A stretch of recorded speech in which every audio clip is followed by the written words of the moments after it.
Bien. Bueno, el día de hoy tenemos dos temas. Buenos días a todas y a todos. Siéntense, por favor. Dos temas y al cierre de la conferencia, el detector de mentiras. El primer tema lo presenta el maestro Jesús Esteva, secretario de Infraestructura, Comunicaciones y Transportes, que es el seguimiento de cómo vamos en el mantenimiento, modernización y ampliación de carreteras en el país. Y está Pepe Merino, que en realidad es José Antonio Peña Merino, titular de la Agencia de Transformación Digital, que nos va a presentar el cierre de cómo quedó la ley de telecomunicaciones, cuáles son los principales elementos nuevos que surgieron también de el debate que se hizo durante estas semanas, y nos va a presentar cómo queda esta ley que está en este momento en discusión en el Congreso. Y vamos a cerrar con el detector de mentiras. Entonces, adelante, Jesús. ¿Quieres salir?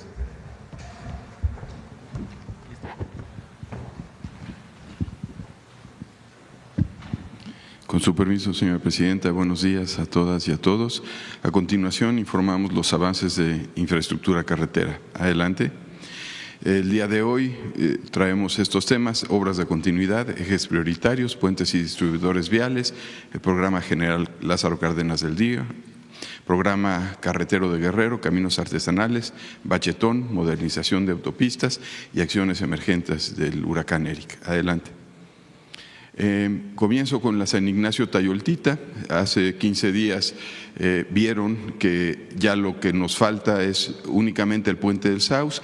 Vieron estas columnas por concluir, pues prácticamente están concluidas. Iniciamos montajes de traves la próxima semana y su terminación está programada para finales de julio.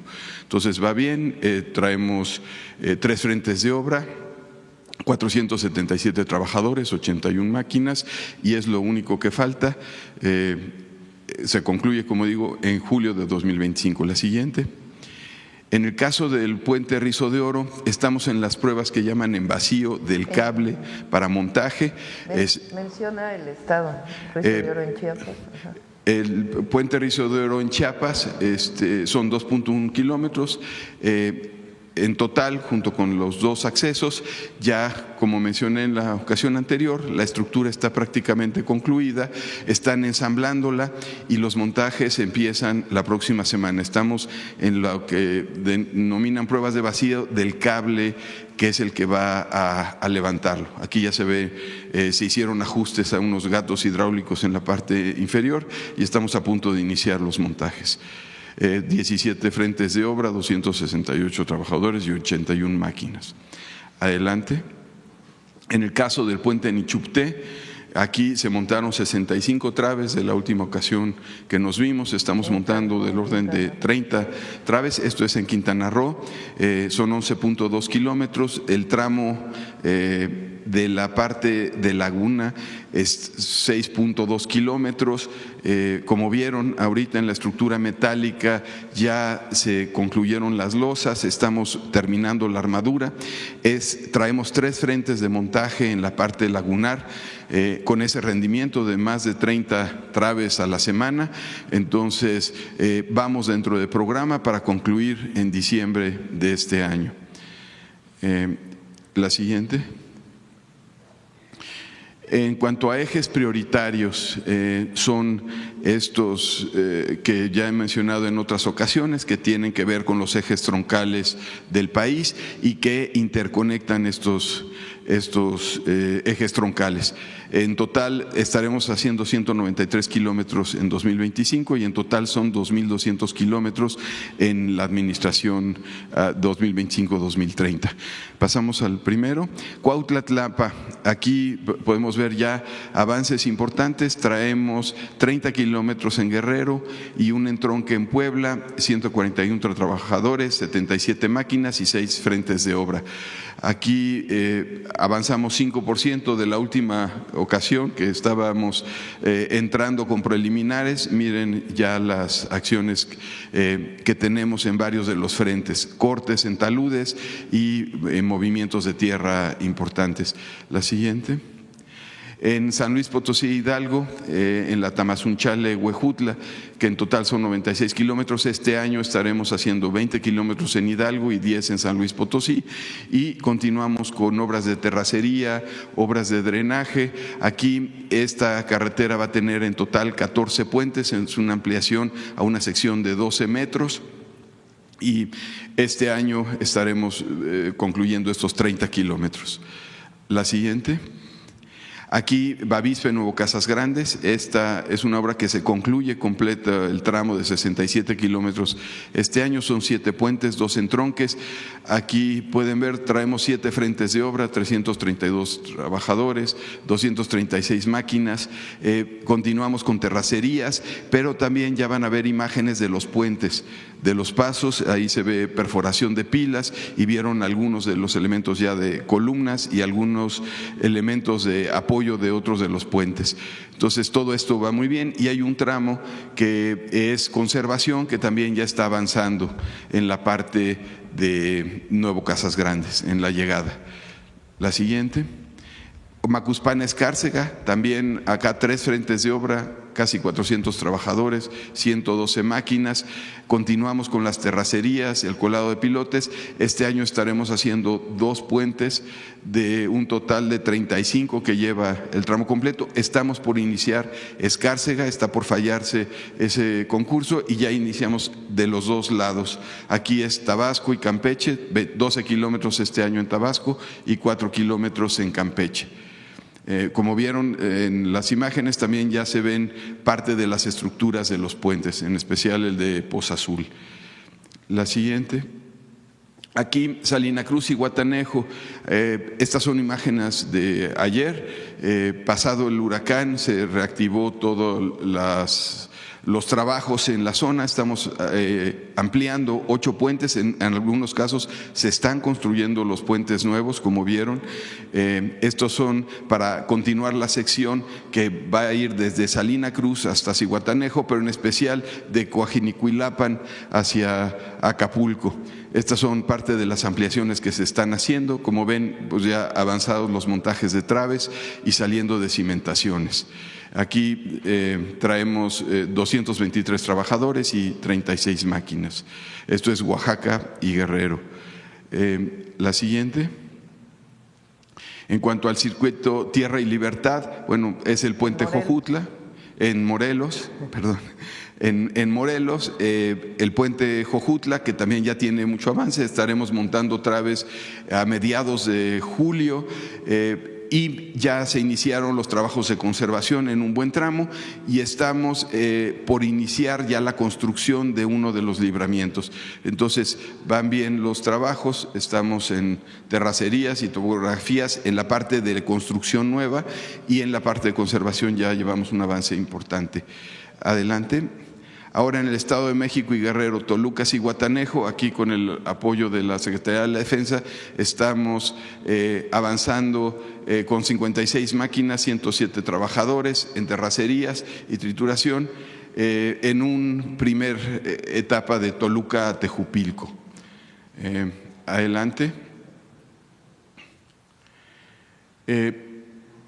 Adicionalmente traemos 21 puentes y distribuidores viales. Para 2025 tenemos el inicio de 11 puentes, que son la Glorieta Fonatur, los puentes de Alameda Oriente, Arco Norte y Jojutla, que ya iniciaron, y estamos por iniciar en los próximos 15 días el libramiento Arco Sur de Colima, la reconstrucción del puente La Presa, el Chical, en Nayarit, el Amado Nervo, que está por fallarse esta semana, Sinaloa, el México Pérez Escobosa, el viaducto Santana en Tlaxcala y el acceso al puerto de Veracruz. Ese hoy se falla y estará iniciando la próxima semana.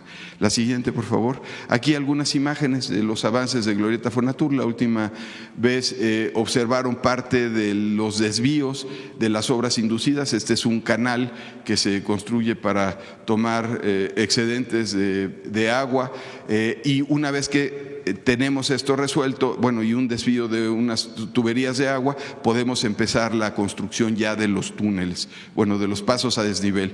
Acá traemos 2 frentes de obra, 56 trabajadores y 11 máquinas. Aquí ya llevamos 17% de avance. La siguiente.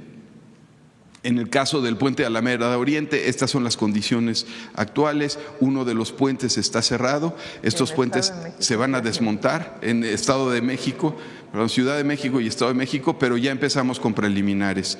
Aquí estamos ya cortando algunos de los elementos, se va a desmontar, se va a demoler y se van a construir estos 2 puentes nuevos. Es un puente que estaba dañado desde 2017, por decir.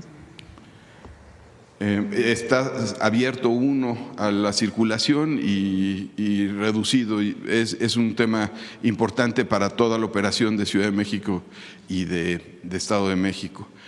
Adelante. En Colima, el puente Arco Norte también ya inició. Como les mostré en ocasiones pasadas, todos estos puentes se modelan para asegurar una operación adecuada a lo largo de su vida útil. Entonces ya iniciamos en Arco Norte de Colima. Adelante. En el caso de Morelos, presenté avances en el circuito, como parte del circuito Tierra y Libertad hace un momento. Aquí es más el detalle del puente Jojutla, que se demolió y que ya está saliendo de cimentación. Estaremos montando otra vez en los próximos 15 días. La siguiente. Próximos a iniciar Colima, Libramiento Arcosur, La Presa y el Chical. Estos inician finales de este mes. Y el Chical el 30 de julio, Nayarit 30 de junio inicia, el Amado Nervo. Estas son imágenes de las imágenes objetivo de los puentes. Adelante. En Sinaloa, el Pérez Escobosa 4 de agosto y adelante Tlaxcala inicia 30 de junio el viaducto Santana. La siguiente. En cuanto a los puentes para 2026, los que se iniciarían son Barrio 5, el ingreso principal a Manzanillo, La Flechita y Las Tunas en Colima. En Morelos, el acceso a la Universidad Autónoma del Estado de Morelos. En Nayarit, el Luis Donaldo Colosio. En Querétaro, la Avenida de los Patos. Quintana Roo. Esta falla ecológica en realidad ya la resolvimos, ya se hizo ese socavón. Muy pronto estaremos anunciándolo aquí, estaremos informando que ya se atendió. Y Veracruz, Coatzacoalcos y el distribuidor vial Paso del Toro. La siguiente.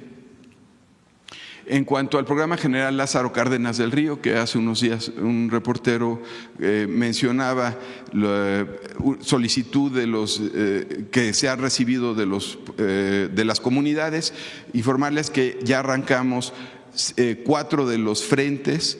En total son 612 kilómetros para 2025 y la totalidad son 904 kilómetros 2025-2026. A continuación les presento imágenes de los diferentes tramos que ya iniciamos. Nochixtlán, Guajuapan, que es conservación. Conservación consiste en repavimentación, pero en algunos casos ajustamos, si hay situaciones de curvas muy riesgosas, se hacen adecuaciones geométricas o se instalan barreras, se refuerza el señalamiento. En este caso es conservación. Pasamos a la siguiente. Es Chazumba, Guajuapan, aquí también es conservación.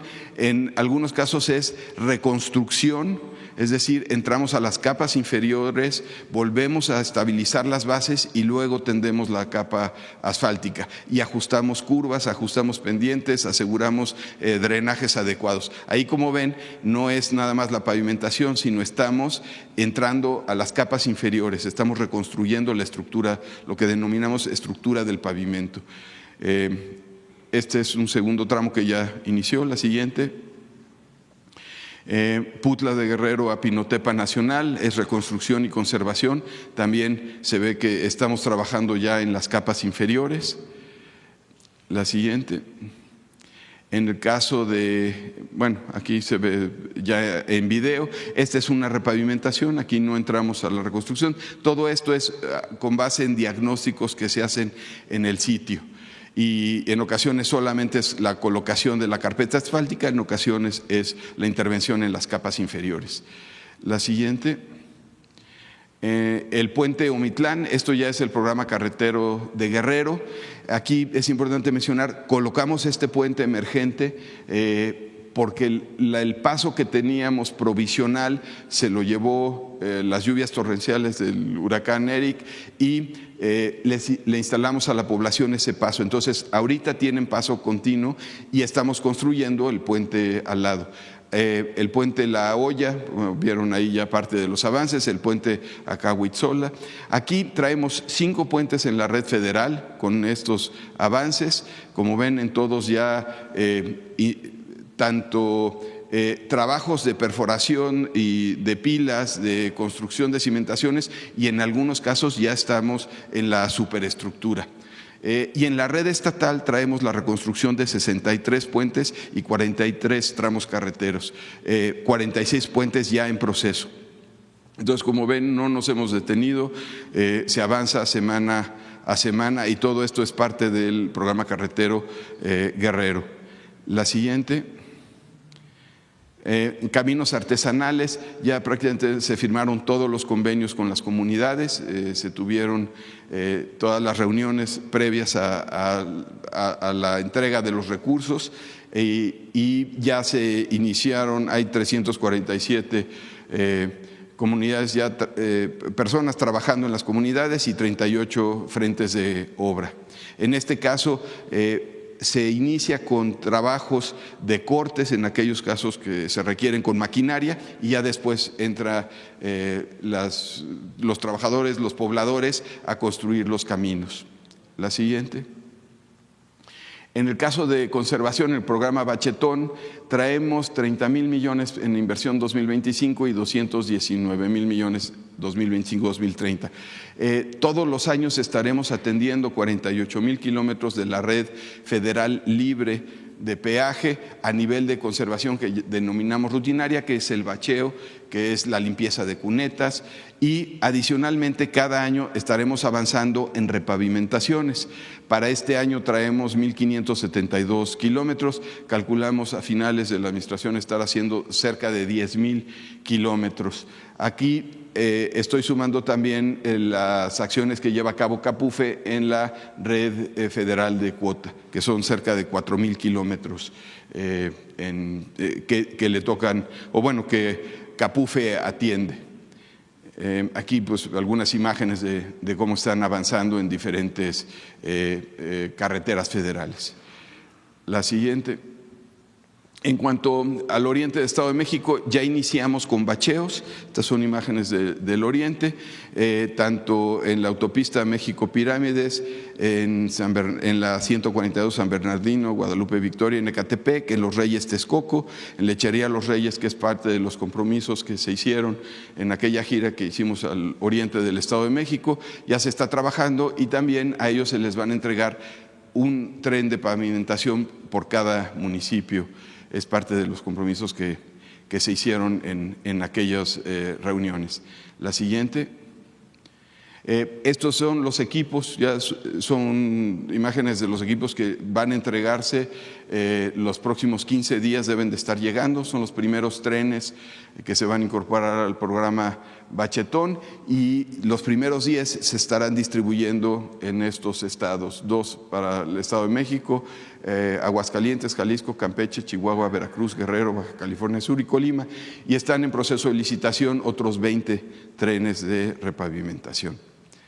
La siguiente. Bueno, aquí está la distribución de estos primeros 10. Están por trasladarlos de donde se fabrican, en especial estas máquinas, esta primera licitación son máquinas alemanas, la mayor parte de ellas. Las siguientes.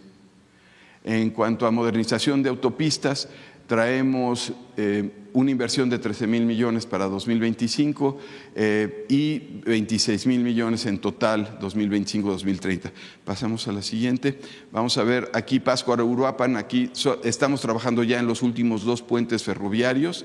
Son 6 frentes de obras, 365 trabajadores y 42 máquinas. Esto se estará terminando en septiembre de 2025. Inició en julio de 2017. Pasamos a la siguiente, Armería Manzanillo. Acá traemos 16 puentes y 9 entronques. Esto inició en marzo de 2023 y estaremos terminando en diciembre de 2026. Ya están ahorita repavimentando una buena parte, había muchos tramos a nivel de terracería. Ahorita ya se va a poder abrir tramos operativos por secciones. Entonces, es importante el avance que se dio en los últimos meses.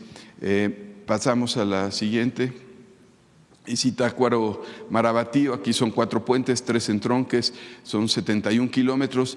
Estamos trabajando en varias estructuras y esta se estará terminando en enero de 2027. Inició en septiembre de 2020, ahí se ve parte de la complejidad de los recortes en diferentes zonas. Adelante. Atizapán, bueno, Uruapan, Nueva Italia, creo que ya no se vio Atizapán, Atlacomulco, pero esa se termina en junio del 27, Uruapan, Nueva Italia, agosto de 2027. Acá traemos 4 frentes de obra, 1,500 trabajadores y 550 máquinas.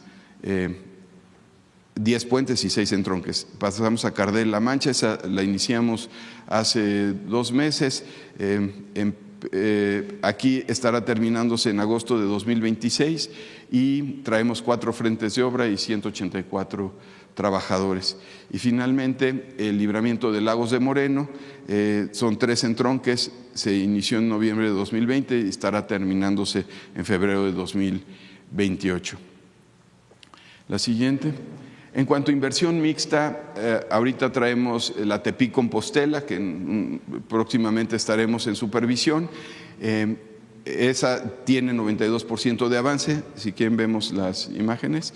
Esta es la Tepic-Compostela, estará concluyéndose en octubre de 2025, estamos terminando las últimas estructuras, ya está una buena parte con pavimento. Eso ayuda porque en época de lluvias protege las estructuras de la parte inferior y ya estamos en los últimos detalles de unos tramos que próximamente estaremos informando a la presidenta. Está esta estructura y un túnel. Tenemos la Córdoba-Orizaba, que está en los últimos trámites de estudios. Para esto se hace en conjunto con Banobras. Ellos están por iniciar, esto se piensa que se va a iniciar hacia finales de este año y estará concluyéndose en 2027. Y está en estudios con Banobras el Puente Internacional Nuevo Laredo, Nueva Italia Lázaro Cárdenas, el Bypass Tijuana-Ensenada, las Varas Platanitos y el Corredor Golfo Norte. ¿Mandé? Que no se te olviden los estados. Sí, Nuevo Laredo en Tamaulipas, Nueva Italia Lázaro Cárdenas, Michoacán, Bypass Tijuana en Baja California, las Varas Platanitos, Nayarit y Corredor Golfo Norte, Tamaulipas. Adelante. Finalmente, bueno, estas son la inversión total en 2025, 53,000 millones, generando 52,000 empleos entre directos e indirectos. 372,000 millones de pesos la inversión 2025-2030 y son 109 kilómetros de obras de continuidad. La siguiente, 2,220 kilómetros de los 10 ejes prioritarios. Adelante, 16 kilómetros de 21 puentes y distribuidores. La siguiente, 904 kilómetros del programa Lázaro Cárdenas del Río. Adelante, programa carretero de Guerrero, 68 puentes y rehabilitación son cerca de 3,000 kilómetros de rehabilitación, 2,107 kilómetros de caminos artesanales, adelante, y 48,000 kilómetros de conservación rutinaria anualmente y casi 10,000 kilómetros de conservación periódica en todo el sexenio. La siguiente, y cierro con las acciones emergentes del huracán Eric. Al día de hoy se han removido 173,000 metros cúbicos, hay 547 trabajadores, 223 máquinas, está haciendo revisión en 10 puentes, en 48 horas se dio paso en toda la red federal libre de peaje y de cuota. Tuvimos algunos interrupciones en algunos puntos. Ahorita se trabaja en la revisión y se va a hacer el reforzamiento del puente Tortugas, Cacayo y Papayo. Se trabaja también en el puente Pedregal. Adelante. Y vamos a ver algunas imágenes. También estamos apoyando en algunas carreteras estatales y caminos alimentadores, algunos puntos de interrupción. A partir de la visita con la presidenta recibimos solicitudes de atender y liberar algunas secciones. Aquí vemos algunos de los derrumbes que se han tenido en Oaxaca, en diferentes carreteras federales. Ahorita ya liberamos todos los puntos que teníamos como bloqueos de caminos alimentadores.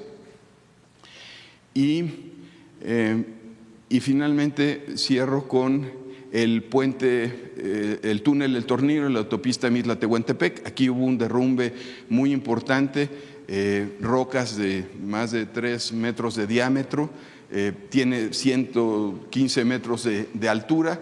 Ahí tuvimos una afectación importante, vean las dimensiones, y se está evaluando por parte de los equipos técnicos. Esto es una concesión.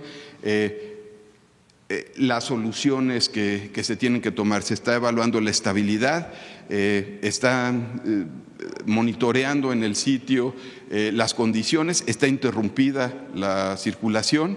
Al día de hoy, de la totalidad de la carretera Mitla-Tehuantepec, que son 160 kilómetros, tenemos con interrupción la parte del Tornillo, que son alrededor de 15 kilómetros. Adelante. Aquí está la ruta alterna, que está libre, que es la 190. También está libre hasta Juquila, el entronque con Juquila, que es Quiavicuzas, y de ahí se puede ir al entronque Soledad Salinas, y también está libre hasta la Chixila. Entonces, solamente tenemos interrumpido este tramo.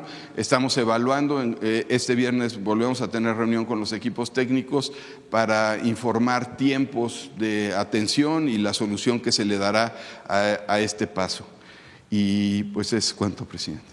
Gracias, Jesús. Como ven, muchísimo trabajo. Adelante, Pepe.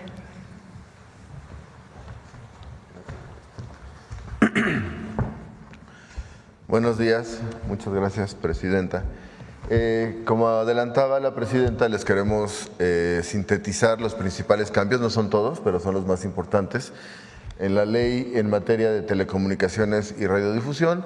Y como adelantaba la presidenta, pues muchísimo de esto salió de los conversatorios y de las posiciones pues, de distintos actores en el sector, tanto en telecomunicaciones como en radiodifusión. Siguiente, por favor.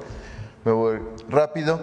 El nuevo órgano regulador de telecomunicaciones es la Comisión Reguladora de Telecomunicaciones, como un desconcentrado dentro de la Agencia de Transformación Digital y Telecomunicaciones, pero con independencia técnica, independencia operativa e independencia de gestión, conformado por 5 comisionados nombradas por la persona titular del Ejecutivo, la presidenta, y ratificados por el Senado.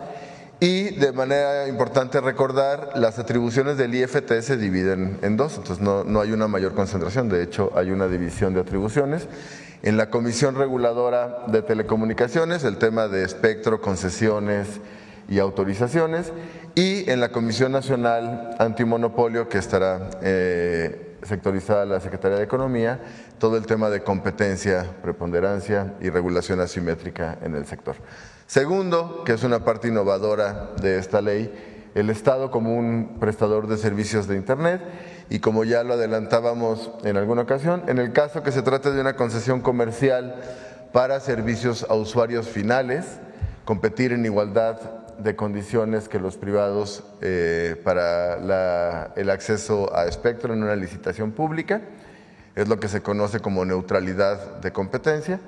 Y en el caso de uso público para cobertura social, oficinas gubernamentales o Internet público en sitios públicos, pues con acceso gratuito y preferencial a espectro. Siguiente, por favor. El tema de publicidad de gobiernos extranjeros, como ustedes sabían, no se permite en televisión y radio la transmisión de propaganda política o ideológica de gobiernos extranjeros, con excepción, por supuesto, de promoción turística, cultural o deportiva. Y en el caso de plataformas digitales, lo único que no se permite es la pauta, es decir, la adquisición de publicidad o, para que tengan mayor visibilidad videos, ¿no? Y como saben, se eliminó el artículo 109, que estaba asociado a un tema estrictamente fiscal, pues para que no quede espacio a duda de que no hay ningún espacio de censura en esta iniciativa. Derechos de las audiencias, se regresa a lo que estaba en la iniciativa del 2014, códigos de ética, muy importante, defensores de audiencia para que televidentes, radioescuchas, pues tengan mecanismos, por supuesto, de defensa, y distinguir entre información noticiosa y opinión en espacios noticiosos, programas noticiosos, esto para garantizar el derecho a la información que se encuentra en el sexto constitucional. Derechos de usuarios, todos los equipos desbloqueados, recarga de saldo en cualquier establecimiento, no importa de qué empresa sea uno cliente, y por supuesto llamadas gratuitas aunque no tengan las personas saldo para números de emergencia y atención, ¿no? Derechos de accesibilidad, un tema que salió muchísimo en los conversatorios y la verdad estamos muy contentos de poder incorporar. Derechos para personas con discapacidad, no son todos, pero los dos más importantes, funciones de accesibilidad en aplicaciones y portales, que eso además ha habido un desarrollo muy importante tecnológico para poderlo implementar, y por supuesto equipos accesibles, celulares, computadoras, etcétera. Perspectiva de género, muy importante, que niñas y mujeres accedan a Internet, telecomunicaciones y radiodifusión en igualdad de condiciones. Siguiente, por favor. Descuentos en pago de espectro a cambio de despliegue de infraestructura, esto en zonas geográficas que hoy no tengan acceso a Internet, y en carreteras, que es un tema recurrente también por parte de la ciudadanía. Interconexión, hoy esto ya ocurre con empresas comerciales, ¿no? Si uno tiene su contrato con una empresa X y tu mamá lo tiene con una empresa Y, pues no hay ningún impedimento para que tú le puedas hablar a tu mamá, ¿no? Es exactamente la misma lógica. Ahora, lo novedoso, pero es bien importante, es que es para redes de uso social comunitario, indígena y afromexicano, que si tienen una pequeña empresa comunitaria de conectividad, pues puedan también, o de telefonía, pues puedan interconectarse, bajo tarifas accesibles, por supuesto, que no sean prohibitivas. Beneficios a redes sociales comunitarias indígenas y afromexicanas, realmente esto está en el centro de la nueva ley. Facilitar el acceso a espectro de manera muy importante, posibilitar que hasta 3% del total del tiempo se pueda usar para publicidad y patrocinios. Y de nuevo aclarar, esto es publicidad y patrocinios locales, ¿no? Esto no es que una corporación pueda transmitir un comercial en esta radio comunitaria, es la tienda de la comunidad, la papelería, en fin, ¿no? Pero que sí genera mecanismos, pues, de sostenibilidad financiera para que puedan sobrevivir, y destinar entre el 1 y el 10% del presupuesto de comunicación social a este tipo de radiodifusoras, y acceso a banda no solo en la parte alta de FM, que luego cuando está muy saturado pues ya no les queda absolutamente nada, entonces si hay algún espacio disponible en algún otro lugar de FM, pues que puedan acceder. Política inclusiva de espectro, muy importante, nuevas licencias para radioaficionados, es decir, esto lo que implica es que no tienen que andar el trayecto de una licitación de espectro como si fueran un gran operador, sino que es un mecanismo mucho más accesible para radioaficionados, para la industria. Esto es muy importante, por ejemplo, México se está fortaleciendo muchísimo en electrónica, semiconductores, y mucho del proceso de producción requiere espectro, ¿no? Porque está automatizado, entonces que accedan de manera rápida, y uso temporal para investigación, educación, universidades, cultura, etcétera. Siguiente, por favor. Soterramiento, que lo único que significa es que se entierren cables. Establece principios muy generales de ordenamiento y retiro de cables en desuso. Muchos de los cables que ustedes ven en los postes son cables que en realidad no están dando ningún servicio, que se quedaron ahí.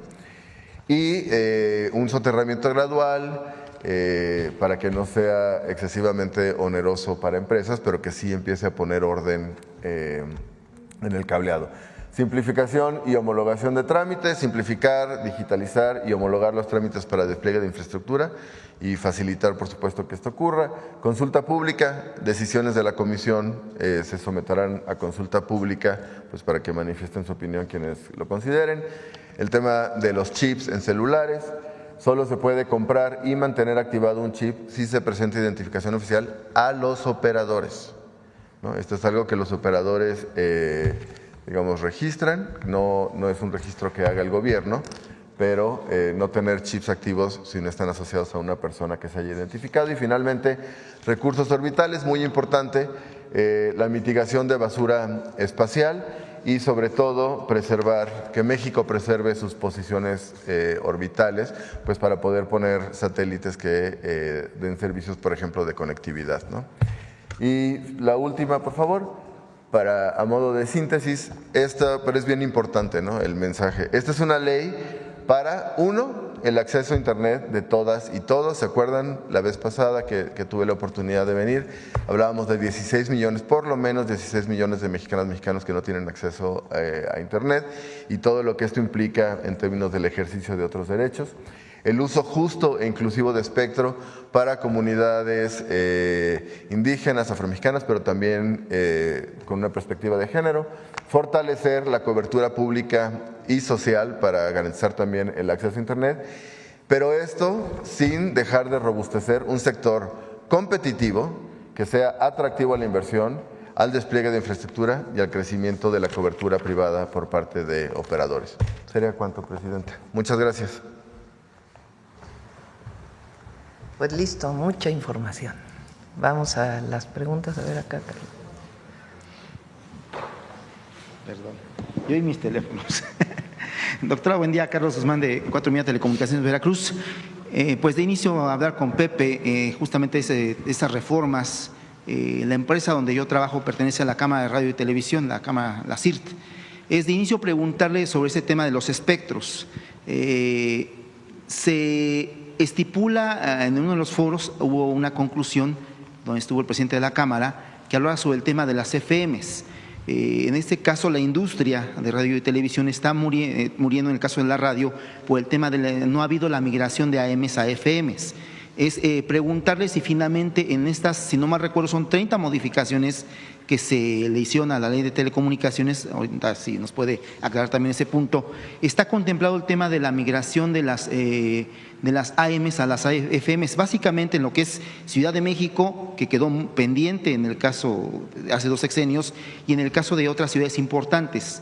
Esto se lo menciono porque hay muchos grupos de radio aquí en la Ciudad de México que están prácticamente en agonía. Le puedo hablar, ejemplo, Radiorama, ¿no?, que tiene emisoras de AM y que básicamente pues nada más tienen AMs. Se está muriendo la radio en Ciudad de México. Es preguntar si esta conclusión que se tuvo en el foro de radio y televisión se contempla la migración de AMs a FMs, y en el tema digital, por favor.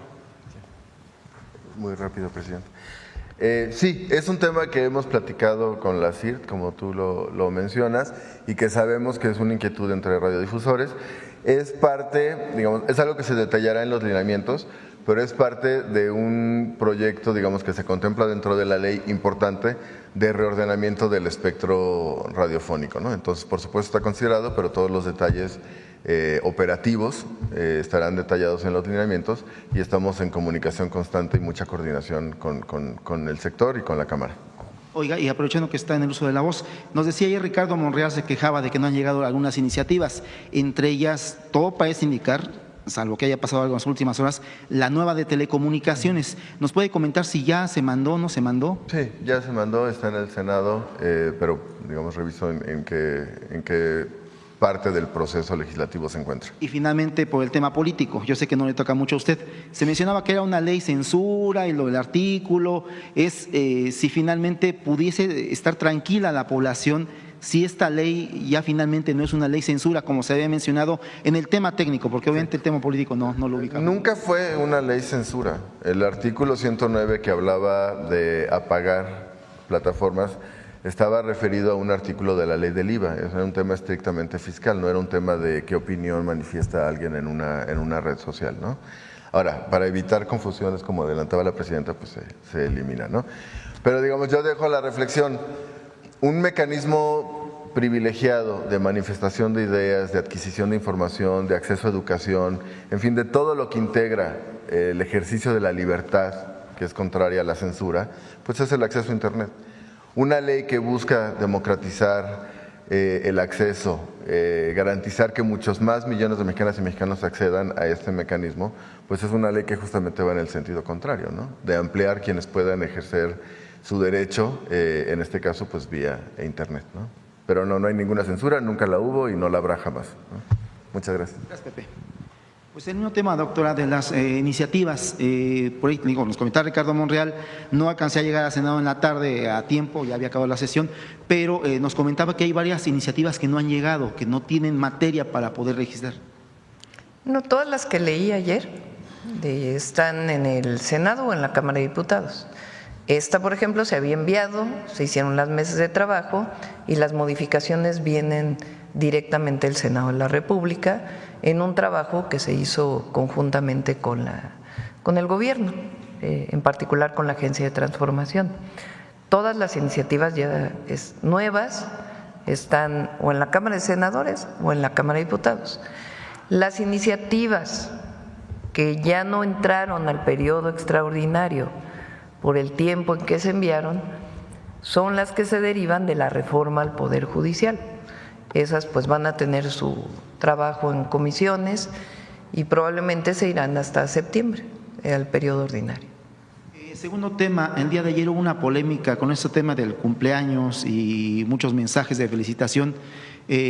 Hubo uno de la esposa del presidente López Obrador, Beatriz Gutiérrez Müller, por ahí creo que se le fue una palabrita. Hubo mucha controversia, incluso muchos adversarios a usted pues la utilizaron. ¿Qué puede comentar de eso?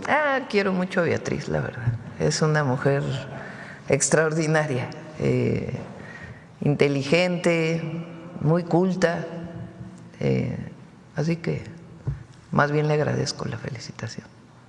Y ya para terminar, un tema que estamos viendo en las últimas horas, hubo una masacre en Guanajuato, hubo 10…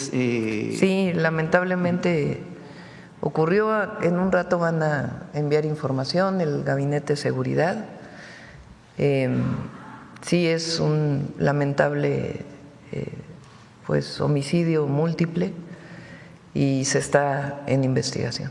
Le comento esto porque en el caso de Guanajuato y Chiapas hay dos paralelismos que según he podido ver. En los dos casos, en las policías locales se ha contratado a exelementos de lo que es la antigua Policía Federal. En el caso de lo que es el estado de Chiapas, con el grupo Pacal, el Jaguar, como lo conocemos en el Senado, Eduardo Ramírez, tiene un índice muy alto en cuanto al tema de recuperación de seguridad en la parte básicamente de lo que es Chiapas, pero también frontera con Guatemala. Es preguntarle si este tipo de policía usted la buscaría replicar en el caso de Guanajuato, que tiene el mismo modelo que han contratado Policía Federal, pero incluso ya se les llama de nombre despectivo porque es justamente la policía local, la ex Policía Federal, que está incluso coludida con lo que es los grupos criminales. Buscaría replicar el modelo de Chiapas, que hasta donde yo sé ha sido muy efectivo en el tema de la Fuerza Pacal, en el estado de Guanajuato o en algún otro estado, doctor. En el caso de Chiapas, y lo tienen distintos estados de la República, las policías estatales tienen cuerpos especiales para ciertos operativos. Estos cuerpos, digamos, tienen algo bueno, porque son policías más preparados, con ciertas características que pueden atender asuntos incluso de delincuencia organizada, en términos estatales, en la prevención. En el caso de Chiapas ayudaron a varios filtros que había de delincuencia organizada que ya fueron abiertos. Hay que tener cuidado también con este tipo de cuerpos en las policías porque no pueden sobrepasar las atribuciones que tienen. Aquí en la Ciudad de México, por ejemplo, hay un cuerpo especial que se llama Zorros, que viene de hace mucho tiempo, que está muy preparado, que ayuda en operaciones especiales, pero que está también pues en un marco muy acotado, digamos, para que no se convierta en un asunto contra la población, sino de prevención y ayuda a la población. En Guanajuato es otra cosa. Guanajuato, pues hay una historia ahí de la policía de Guanajuato, y en este caso, en lo que, bueno, había o viene disminuyendo los homicidios en Guanajuato. En este caso, en realidad, fue un enfrentamiento, pero lamentablemente fallecieron niños. Entonces, es muy lamentable lo que ocurrió, se está haciendo la investigación y se va a seguir trabajando ahí en conjunto con la gobernadora, hasta donde se puede trabajar conjuntamente, y también las fuerzas federales haciendo su trabajo. A ver, aquí atrás, que te quedaste ayer. Gracias, buenos días, presidente. Natalia Vitela, de Grupo Reforma. Quiero comentarles, se han publicado un par de notas en el diario sobre el caso Kondo, este caso tan pues escandaloso sobre corrupción en España.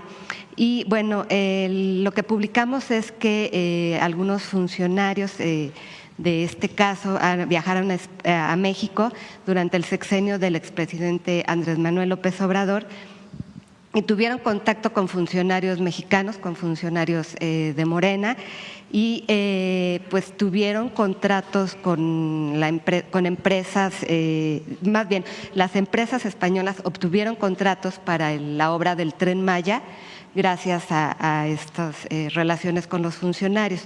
Entonces, quiero preguntarle si se va a abrir alguna investigación, si hay pues posibles sobornos de estas empresas españolas a funcionarios mexicanos para obtener la participación en el proyecto del Tren Maya, dado estos antecedentes que hay de estas empresas y de este caso Koldo, y si no, si se va a abrir esta investigación. Primero, Reforma no da información respecto a si hay algún vínculo entre estos, creo que son senadores o un diputado y un senador, y un contrato a esta empresa. Mencionan un tema, mencionan el otro y se hace ustedes a partir de como si hubiera habido ahí algo que tuviera que ver. Eso es lo primero, porque sí es importante el derecho a la información. Entonces, en el caso de las notas que se presentan en el periódico Reforma, vienen por separado. Entonces, en el caso del contrato que tuvo a través de una empresa que trabajó en el Tren Maya, desde que nosotros llegamos a través de la Secretaría Anticorrupción, se está haciendo una revisión general para cerrar todos los contratos del Tren Maya. Le pedí a Raquel Buenrostro que hiciera una revisión integral para poder pues cerrar contratos. Las empresas dicen que hay adeudos, pues hay que revisar si hay adeudos o no hay adeudos, en fin, todo lo que significa el cierre de una obra pública. Y en ese caso, si se encuentra alguna irregularidad, pues se procederá dentro de la Secretaría Anticorrupción o en otras instancias, como parte de la revisión integral que se hace a la hora de que se cierra una obra. Pero no hay una prueba que presente Reforma de que hubo algún caso de corrupción. Bueno, es que le comento, en la información que traemos, Víctor de Aldama, que es el empresario español que está muy vinculado con este caso, sí ha hecho declaraciones a autoridades judiciales que gestionó la participación de las empresas españolas para que participaran en la obra del Tren Maya. Por eso, ¿dónde está ahí la prueba de que hubo algún caso de corrupción? No, digo, la idea es por eso saber si se va a investigar, presidente. Por eso. O sea, se está, no porque sacó Reforma, nosotros desde que llegamos, y no por investigación, sino porque es obligación de nuestro gobierno, en el cierre de la obra del Tren Maya, pues hacer una revisión y cerrar completamente todos los contratos. Y en ese proceso se revisa. Y si hay alguna irregularidad, pues se presenta o a la propia Secretaría con sus propios reglamentos, si hay alguna irregularidad, o en su caso, si se encuentra alguna otra irregularidad, se presenta ante otras instancias. Esta obra también es auditada por la Auditoría Superior de la Federación. Hasta ahorita no han encontrado ninguna No se ha irregularidad. encontrado nada. Gracias. Y bueno, también le quiero preguntar sobre la reforma electoral que comentaba usted ayer. ¿Para cuándo sería, cómo viene, se ha pensado en la eliminación de la autonomía del INE? No, el INE sigue como organismo autónomo, tiene que seguir así, pero es mucho recurso el que gasta el pueblo de México, el que destina el pueblo de México para elecciones. Queremos que siga habiendo elecciones limpias, democráticas. Es falso que seamos un gobierno autoritario, que estemos buscando el autoritarismo. Es que solita se cae pues el argumento. Pero sí es muy importante que se revise y que se revise el tema de los plurinominales, también de las listas de plurinominales. He puesto yo el ejemplo de la Ciudad de México, tiene y también otros estados, tiene un esquema de reconocimiento de las minorías, en donde el segundo lugar accede al espacio que le corresponde al partido político. Lo mismo tiene el Senado de la República. El problema son las listas de plurinominales. Entonces, ¿qué quiere decir eso? Supongamos que hay una persona, Juan Pérez, es candidato de un partido político al distrito 1 de la Ciudad de México. Gana el de ese partido político, pero en segundo lugar, muy cerca, quedó Pedro López de otro partido político. Cuando terminan las elecciones, los que quedaron en mejor lugar, que tienen menos diferencia en el segundo lugar, esos entran como representación de la minoría y no listas. ¿Qué virtud tiene esto? Que todos van a territorio a presentarse con la ciudadanía a hacer campaña. Entonces, una de las consideraciones que estamos tomando para que las listas de plurinominales pues se eliminen y que sea a partir del trabajo territorial que se hace.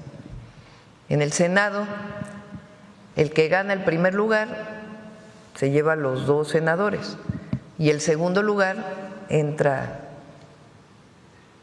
porque en el Senado son 2 los que van juntos, ¿no? Hombre, mujer o en general.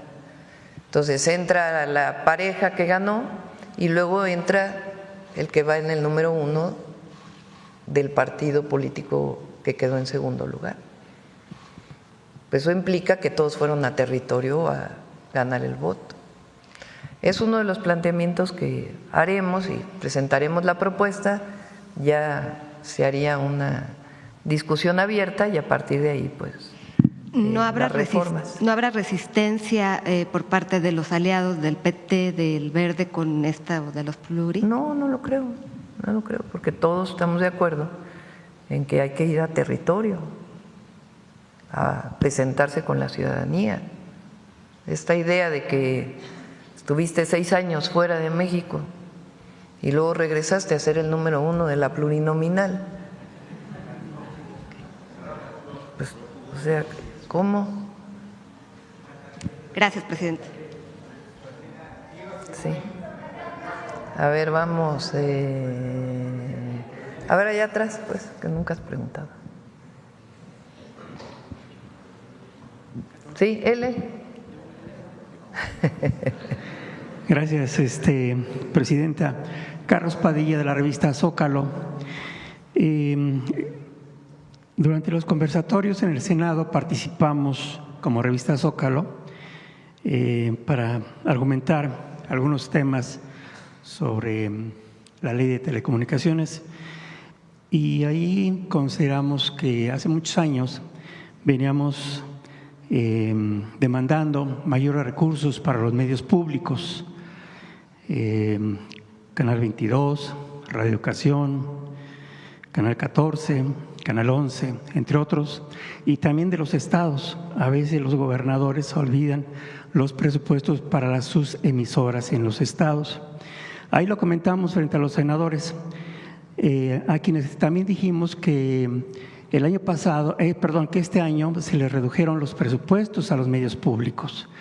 Entonces, los medios públicos son el contrapeso a las empresas privadas que generan desinformación, campañas falsas y todo esto que atestiguamos regularmente, como un comentarista de TV Azteca insulta y manda groserías a nivel nacional. Entonces, pero hay censura, ¿no? Es lo que dicen. Entonces, no vimos si en esta propuesta o en que mandan ustedes al Senado mayores presupuestos para los medios públicos. Nosotros lo sugerimos en ese momento en el Senado, y entonces no sé si sería conveniente que nos aclararan si hay alguna posibilidad de incrementar esos recursos públicos o ese presupuesto a los medios públicos por esa necesidad que tienen las audiencias a nivel nacional de recibir, de ejercer su derecho a la información, ¿sí? Y también de recibir información verídica. Entonces no sé si pudiera decirnos qué están pensando con relación a los presupuestos del próximo año para los medios públicos, por favor. Del año pasado a hay una reducción porque el año pasado hubo un presupuesto especial para las antenas, particularmente Canal 11. Entonces, este año ya no es tan alto el presupuesto de las antenas, por eso se ve una reducción. Este año estamos dando un presupuesto extraordinario para el mejoramiento del equipo. En general, todos los medios públicos tienen un equipo ya muy viejo, de hace, 20 años, y particularmente en los equipos pues ha habido una modernización muy grande relacionada con la digitalización. Entonces vamos a hacer una inversión especial para mejorar el equipamiento y a partir de los próximos años pues que tengan garantizado su presupuesto. En efecto, estamos a favor de los medios públicos, que no son medios gubernamentales, que eso es muy importante. Son medios públicos que tienen pues su propia línea de programación editorial y de participación de la ciudadanía. Y quizá un agregado, Presidenta, con relación a los presupuestos para los medios públicos en los estados. Insisto, ¿están abandonados? Sí, depende del estado. Hay estados que dan recursos a los medios públicos, hay otros estados que no, pero es importante tener medios públicos fuertes, que permitan pues también tener otra visión, incluso no solo de las noticias o de la información, sino también de el entretenimiento. De producción de programación de entretenimiento, pues que tenga una visión distinta a la que tienen los medios comerciales. Bien, gracias. Sí. Bueno, vamos a ver, por acá. A ver, vamos a ver a la compañera de atrás de Reina. Gracias, Presidenta. Muy buenos días. Rocío Jardines, de W Radio y Teleurban. Primero preguntarle, Presidenta, ante estas reformas que vienen en el Congreso, también hay un tema pendiente que quisiéramos conocer. ¿Cuándo estaría la cifra de los desaparecidos? Recuerde que usted había comentado que ya se estaba trabajando en ello. Saber si ya existe una cifra o para cuándo ya se va a tener. No solo es la cifra, sino yo diría la fuente de información de las cifras, porque eso es muy importante. Está trabajando obviamente la Comisión de Búsqueda, la Subsecretaría de Gobernación, y está ayudando mucho la Agencia de Transformación Digital. En su momento ya lo vamos a explicar, lo he dicho aquí en la mañanera, las cifras de desaparecidos provienen de diversas fuentes de información. En algunas es de una plataforma directa donde las personas suben directamente la información a la comisión de búsqueda. En general esos datos no son completos, muchas veces inclusive ni el nombre completo de la persona viene. Y de todas maneras se cuenta dentro del número de personas desaparecidas. En otros casos viene de fuentes de información de las fiscalías, pero no de carpetas de investigación, sino de información que se recibe en las fiscalías, porque las fiscalías no están obligadas a levantar una carpeta de investigación frente a la denuncia de una desaparición. Eso es parte de lo que vienen las nuevas leyes de búsqueda y de población para mejorar la prevención y la atención al problema de los desaparecidos en México. Entonces, lo que estamos haciendo es revisando bien la base de datos. Hay otra información que tiene que ver con personas que lamentablemente fallecieron pero no están identificadas adecuadamente dentro de las listas de los INCIFOS, de los EMEFOS. Entonces, todo eso lo está trabajando la Agencia de Transformación Digital con la Comisión de Búsqueda, con las fiscalías estatales, con la Fiscalía General de la República, para poder dar la información completa de las fuentes, de dónde vienen los problemas que tienen la información y cuántas personas ya se han localizado, por lo menos en bases de datos, y cuántas personas ya se han localizado directamente ya como prueba de vida o lamentablemente ya que han sido identificadas como fallecidas. Entonces, todo eso lo está trabajando la agencia. Yo creo que en un mes más o menos, ¿no? Ya tenemos todo trabajado y ya lo podemos presentar aquí. Perfecto, Presidenta, muchas gracias. También en esta comunicación que han tenido entre los grupos de Estados Unidos y México, los gabinetes, saber qué información se ha podido tener en relación a la participación o qué grado de crecimiento han tenido los cárteles en Estados Unidos, porque Matthew Allen, agente de la oficina de la DEA, pues reveló que las organizaciones, sobre todo como el cártel de Sinaloa o el cártel de Jalisco Nueva Generación, pues se han adentrado tanto que incluso pudieron espiar a integrantes de la DEA para el juicio contra Rubén Oseguera González, el Menchito, en 2024, saber cuál ha sido la información que han enviado a México y también pues cómo se ha logrado trabajar contra ello. No. Lo que nosotros hemos dicho es que no tenemos información respecto a este tema que se mencionó ayer en esta comparecencia.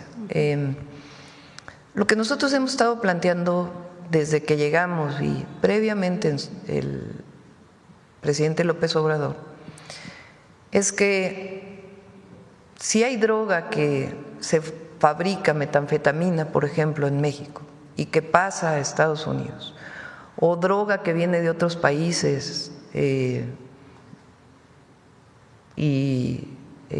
pasa a Estados Unidos, como el caso del fentanilo, que incluso ahí hay paso de Estados Unidos a México, luego de México a Estados Unidos, en algunos casos de precursores, o otro tipo de droga que no es droga sintética como cocaína u otro tipo de droga, pues la presencia de delincuencia organizada no solo es en México. ¿Por qué? Porque ¿quién vende esa droga en los Estados Unidos? ¿Quién la vende? Si es una venta ilegal. Es más, la mayor parte del dinero que se recauda pues es en Estados Unidos por la venta ilegal de droga. Siempre hemos dicho, delincuencia organizada no solo hay en México, también hay en Estados Unidos, en las ciudades de Estados Unidos donde se vende el fentanilo, donde se vende la cocaína, donde se vende la metanfetamina, más allá de si hay presencia de un cártel o de un grupo de la delincuencia organizada mexicano en Estados Unidos. Pero sí podrían ustedes hacer un llamado, no sé, a Estados Unidos para ver. No, lo que si hay es un trabajo conjunto, hay un trabajo conjunto, porque nosotros no queremos que haya violencia en México, generada principalmente por la demanda de drogas, mucho en Estados Unidos. y Estados Unidos, por obvias razones, no quiere que haya compra de droga allá. Entonces, en esto estamos trabajando juntos, los dos estamos combatiendo la delincuencia organizada de manera conjunta, cada uno en su territorio y compartiendo información. Entonces, el acuerdo que tenemos con Estados Unidos es respeto a nuestras soberanías, a que cada quien actúe en su territorio, pero que estemos compartiendo información, inteligencia, porque a ambos países estamos interesados en disminuir violencia, consumo de drogas y todo lo que tiene que ver con la delincuencia organizada, aparte de otras acciones que hemos insistido mucho. Es decir, la disminución del consumo no solo tiene que ver con la parte de persecución criminal, sino tiene que ver con la atención a las causas, con que las y los jóvenes no se acerquen a las drogas o a la violencia, que es parte de la política integral que nosotros llevamos. Entonces, es evidente que en Estados Unidos actúan grupos de la delincuencia o hay delincuencia organizada. ¿Cómo se vincula con la delincuencia organizada en México? Pues es parte de las investigaciones que se hacen. Y se trabaja conjuntamente para disminuir violencias y evidentemente pues nosotros no queremos que llegue fentanilo a Estados Unidos, ni a México, ni a ningún joven en ningún país del mundo de manera ilegal. Ok, gracias, presidenta. Por último, preguntarle dos asuntos, si me permite. Primero, saber su opinión sobre estas declaraciones de su homólogo en Estados Unidos, Donald Trump, quien pues comparó el impacto de los ataques que tuvo Estados Unidos contra Irán en las instalaciones nucleares con el final de la Segunda Guerra Mundial. Argumentó que el daño fue tan grave a pesar de que los informes de inteligencia disponibles indicaron que no eran concluyentes. Incluso la propia Agencia de Inteligencia de Defensa de Estados Unidos evaluó los ataques que realizó el gobierno de Trump al programa nuclear iraní y dijo que solamente los retrasó unos meses, a pesar pues de que Estados Unidos Donald Trump dijo que el programa había sido destruido.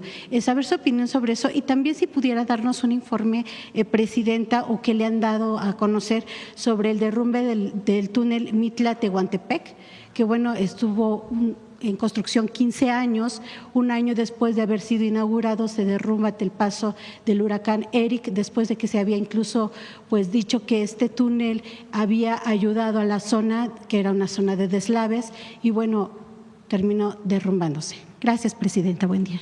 Sí, me quedé pensando en el túnel, la primera parte de tu pregunta era… nosotros como país siempre vamos a defender la paz, más allá de opiniones o no que vierta el presidente de los Estados Unidos o cualquier otro presidente o primer ministro. Nuestro papel es promover la paz en el mundo, en el marco de nuestra Constitución.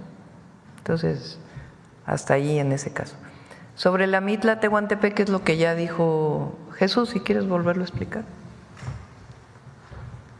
Sí, como pudieron observar, hubo un derrumbe de cerca de 55,000 metros cúbicos con rocas de dimensiones muy importantes. En realidad, el túnel tiene una afectación al centro, son cerca de 45 metros que tienen afectación. Se está evaluando qué lo generó. Al parecer pueden ser estas grandes rocas de grandes dimensiones, un impacto de una roca de esas dimensiones de 100 metros de altura, puede generar un efecto de daños importantes como los que se observaron. Los 55,000 metros cúbicos están generando un peso importante. Hay protocolos, uno de los protocolos fue ante huracanes, etcétera, se cierra la autopista como se hizo, justamente previendo este tipo de condiciones. Ahorita los ingenieros geotécnicos, los proyectistas, están evaluando con base en la información que tenían y la experiencia durante todo el proceso constructivo, nunca se presentó un fenómeno de esta magnitud. Entonces se están evaluando las diferentes alternativas para cuando determinemos abrir, que se haga nuevamente en condiciones de seguridad. Pero bueno, al día de hoy así está el tema. Es una concesión, tienen su seguro, el costo corre a cargo de la concesionaria y el próximo viernes estaremos teniendo una segunda reunión de evaluación. Ayer tuve reunión con los técnicos, me informaron pues estos diferentes aspectos. Por el momento estamos revisando las condiciones de estabilidad para que sea seguro inclusive entrar y estar trabajando. Entonces ahorita estamos tomando muchas precauciones. En realidad fue algo extraordinario. Reportan que hubo sismos previamente, 4 sismos que pudieron haber aflojado estos grandes macizos rocosos y pues sí superan los criterios de diseño en general para las obras un incidente de esta magnitud.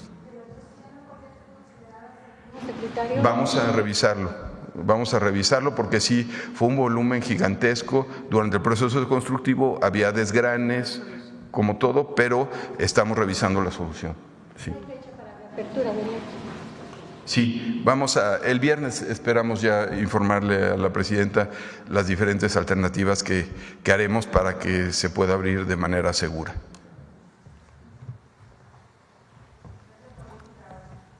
Vamos, a ver, ahora de este lado.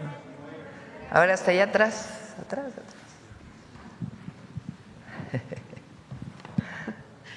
Gracias, presidenta. Buenos días. Angélica Buenos días. Guerrero, del financiero Bloomberg Televisión. Presidenta, aprovechando estos temas legislativos, yo recuerdo que desde que usted se encontraba en Casa de Transición le llegamos a preguntar sobre la posible reforma a las fiscalías. Decía que una vez que estuviera concretada ya el Poder Judicial, ahora que pasó la elección y que pues ya estamos a unos meses prácticamente de que esto se concrete, además de las leyes que ayer envió en materia de seguridad, presidenta, preguntarle cuándo estaría lista, si sí realmente la planean y si sería desde el Ejecutivo, más allá de una de la que ya se habla, que se estaría trabajando no sería en el Poder este año. Legislativo. Eso se los puedo. Ha sido muy laboriosa la tarea de la reforma a las 4 leyes que tienen que ver con la reforma al Poder Judicial. Estas 4 leyes, su reforma tiene que ver principalmente con los tiempos que establece la Constitución. Esta idea que hemos vivido de que se ampara a alguien y después se vuelve a amparar y luego regresa y luego vuelve a ampararse, pues tiene que ver con distintas leyes, no solamente con una. Entonces, si queremos una justicia, si queremos justicia expedita, como lo establece esta reforma, pues entonces hay que revisar estas leyes. Entonces hubo un equipo de trabajo de varios abogados que coordinó Ernestina Godoy, que se llevó bastante tiempo en esto. Ya fue presentada al Congreso y se va a dar su periodo para que se pueda discutir y en todo caso aprobar en el mes de septiembre, para que ya la nueva Corte pues entre con estos nuevos esquemas en términos de tiempos. Y estamos trabajando sobre la reforma a la ley electoral, apenas inicia, a las leyes electorales apenas inicia este proceso, no tenemos todavía fecha para poderla presentar y después pues ya la revisión que tendría que ver con las fiscalías. Presidenta, ya mencionó que no se presentaría este año, pero desde su punto de vista, con todo lo que se ha visto, ¿cuáles serían los elementos principales que ya se vislumbran y que podría tener una reforma a No me las quiero fiscalías? adelantar, ya cuando se presente ya hablaríamos de eso. ¿La autonomía estaría incluida? No está pensado quitarle autonomía a las fiscalías. Presidenta, sobre lo que ya comentaba mi compañera, esta presentación de los casos de desaparición, ya se envió, entiendo entonces, la reforma a desapariciones forzadas y lo que tiene que ver con el tema de búsqueda de Ya se personas. había enviado. El tema es que se modifica a partir de las mesas de trabajo que tuvo la secretaria de Gobernación con todos los colectivos. A eso iba, presidenta, que yo quería preguntarle o saber cuándo se va a exponer cuáles son estos cambios principales que mencionaron las madres Lo buscadoras. presentó la secretaria de Gobernación el lunes en conferencia de prensa. Si quieren lo traemos nuevamente aquí a la mañanera. Pero ya se presentó en una conferencia de prensa, se dijo también cuántos colectivos estaban de acuerdo, hay otros que se están sumando también, y habrá algunos pues que no, al final no estén de acuerdo, pero se buscó integrar todos los comentarios de los colectivos que participaron en estas mesas de trabajo. La madre buscadora Ceci Flores era una de las que al principio estaba más inconforme, a ver si se incluyeron o no propuestas. De hecho ella ha manifestado que está de acuerdo con estos planteamientos que se hicieron. Y ya por último una precisión, entonces la reforma electoral sería para el mes de septiembre. No, apenas inicia el grupo de trabajo y se presentará también para su discusión. El próximo año. Pues a lo mejor se presenta, yo creo que no tenemos fecha, estaría ahora generando una fecha en este momento. Lo que sí es que inicia un grupo de trabajo dentro del gobierno para hacer la propuesta y a partir de ahí pues ya se presentaría, se daría su tiempo para discusión y su aprobación. Gracias, presidente. Y obviamente no sería para la elección del 27, sino ya en todo caso más adelante. Sí. Bueno, ¿a dónde vamos? ¿A dónde vamos? A ver, por acá. A ver, aquí primera fila y luego atrás para que… Muchas gracias, presidenta. Celsin Juárez, de noticiasdefrente.com. Preguntarle sobre este caso de la reforma electoral y las declaraciones del dirigente del PRI, Alito Moreno, que bueno, pues compara su gobierno con una dictadura, con regímenes autoritarios, hasta con Hitler. ¿Qué le dice, presidenta, al dirigente del PRI? No voy a discutir con Alito Moreno. Pero sí es importante, porque ahora sí, como decía el presidente López Obrador, repites una mentira tantas veces que se convierte en verdad. Es el tema de la censura, por ejemplo. ¿Dónde hay censura en México? ¿Quién de los que escribe que hay censura se le ha censurado alguna vez? ¿Quién? Hay una televisora que se dedica a decir mentiras. ¿Quién la censura? Lo único que tenemos nosotros aquí es el derecho de réplica, entre otros con el detector de mentiras. Hay otra televisora de un conductor que es el que más gana en México, que dice mentiras y luego se molesta porque en el detector de mentiras le decimos que dice mentiras. ¿Dónde hay censura? Pueden hablar, bueno, vean hoy las columnas. A mí me pasan un resumen en las mañanas, ahí antes de la sesión del Gabinete de Seguridad, un resumen, lo veo en las mañanas. A veces no me da mucho tiempo, pero en general veo el resumen. Y es increíble porque es fulano de tal, no voy a decir nombre, la censura, el régimen que busca la censura. Mengano de tal, el régimen que busca la censura. Mengana de tal, el régimen que busca la censura. Otro, el régimen que… Bueno, ¿quién se los dicta? ¿O es que se leen entre ellos? Entonces alguien lee a uno de ellos y dice, ah, sí es cierto, hay que decirlo. Y se repite y se repite y se repite y se repite y se repite. Entonces, tienen un chat. Bueno, tienen un chat. Entonces, ¿dónde hay censura en esta ley de telecomunicaciones? Entonces, los del PRIAN repiten en la tribuna, hay censura, ley censura, y luego todo, censura, censura, censura. ¿Dónde hay censura si todos pueden decir lo que quieran y a nadie se le persigue? Ayer dije que valdría la pena revisar, que yo no lo haría, pero el caso de Campeche, porque Laida lo que plantea es que ha habido una crítica despiadada a ella por ser mujer, por cómo es, por su físico. La pregunta es, ¿Eso se permite? ¿Eso es parte de la libertad de expresión? ¿O la libertad de expresión no lleva también el respeto? Y particularmente a las mujeres. Hemos visto en las redes sociales una crítica misógina tremenda contra algunas compañeras y de distintos partidos, no solamente de Morena. Entonces, ¿eso es libertad de expresión? Por eso dije, vale la pena revisar el caso de Campeche, que todas las diputadas, senadoras de otros partidos políticos que defienden tanto el feminismo,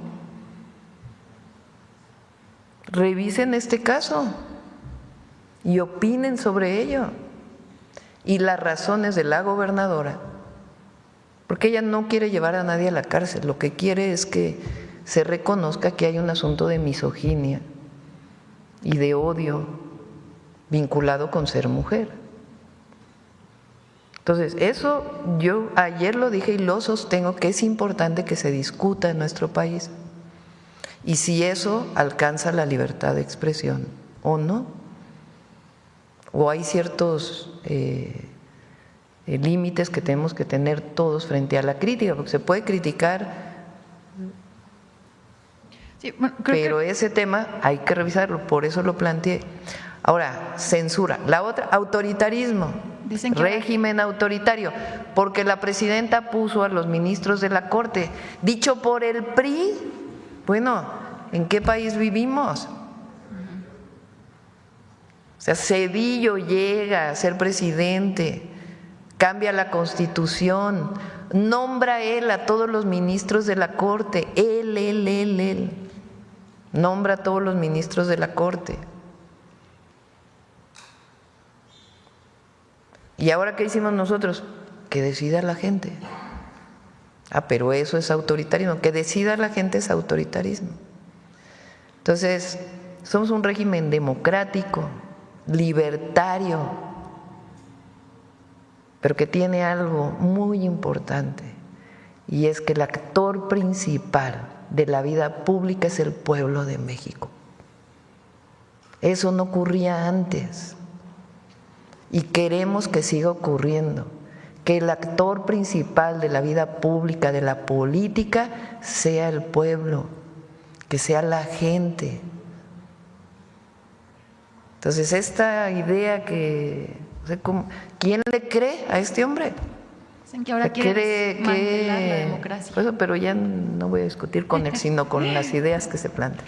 Gracias, presidenta. También preguntarle sobre este video que se volvió viral, donde se observa agentes del ICE golpeando al señor Narciso Barranco, un jardinero de origen mexicano, que fue detenido y sometido por esos agentes mientras trabajaba en una cafetería en Santana, California. Fue muy sonado, está muy fuerte este caso, no sé si usted ya haya visto este video y tenga información al respecto, porque bueno, si resulta que es un migrante, tiene 31 años viviendo ya en Estados Unidos, es originario de Cuernavaca, Morelos, pero es papá de 3 soldados estadounidenses, sus hijos nacieron allá y bueno, pues ahora sirven al país, ¿no? A Estados Unidos. ¿Qué opinión tiene sobre esto? Y bueno, pues se abre el debate porque como pues hay muchos casos de migrantes que hicieron su vida allá y que sus hijos o hijas decidieron servir a esa nación y ahora pues de alguna manera los están corriendo y tratando de una manera inhumana, presidenta. Es injusto, es una injusticia. Las mexicanas y los mexicanos que viven en Estados Unidos, los migrantes, porque no solo son las mexicanas y los mexicanos, son personas que se fueron a Estados Unidos por necesidad y que han hecho su vida allá, que son mexicanos y estadounidenses al mismo tiempo, aunque no tengan el papel de la nacionalidad, porque han aportado a Estados Unidos toda su vida. Imagínense, los hijos de esta persona son inclusive parte del ejército de Estados Unidos. Entonces, nosotros vamos a seguir defendiendo a nuestros hermanos y hermanas allá El consulado entró de inmediato en contacto con él. Por cierto, quiero reconocer el monólogo que hizo Diego Luna en un programa en Estados Unidos, que dice justamente esto, que las y los mexicanos que viven particularmente en Los Ángeles son millones de mexicanas y mexicanos que han dado su vida para que Estados Unidos sea lo que es y la ciudad de Los Ángeles sea lo que es. Entonces nosotros vamos a defenderlos allá con los consulados. Dio una conferencia de prensa la semana pasada el canciller de todas las nuevas acciones que se están tomando con los consulados de manera diplomática. En las conversaciones que tenemos hemos dicho que tienen que ser reconocidos los mexicanos allá, que no estamos de acuerdo con las redadas, que los migrantes no son criminales, que si hay alguna persona que cometió algún delito, pues que se actúe, pero los millones y millones de mexicanos no son delincuentes, son héroes y heroínas. Y todo lo que esté en nuestras manos para poder ayudarlos lo vamos a hacer, siempre. No solo por convicción, sino porque es la responsabilidad de la Presidenta de México. Gracias, Presidenta. Ya por último, si me permite, una pregunta al director Pepe Merino sobre si tiene información de la explosión del cohete Starship de SpaceX que impactó directamente en la costa tamaulipeca y que pues generó mucha basura, incluso pues desechos peligrosos como fósforo blanco que han caído en territorio mexicano y están afectando a fauna aquí en nuestro país. Estamos por reunirnos, el gabinete Pepe está justamente coordinando este trabajo por los impactos en seguridad, ambientales que representa el lanzamiento de estos cohetes, no particularmente lo que ocurrió, sino en general el lanzamiento de estos cohetes en particular para Tamaulipas. Entonces está haciendo la revisión general, qué leyes internacionales se están violando y a partir de ahí pues iniciaremos un proceso.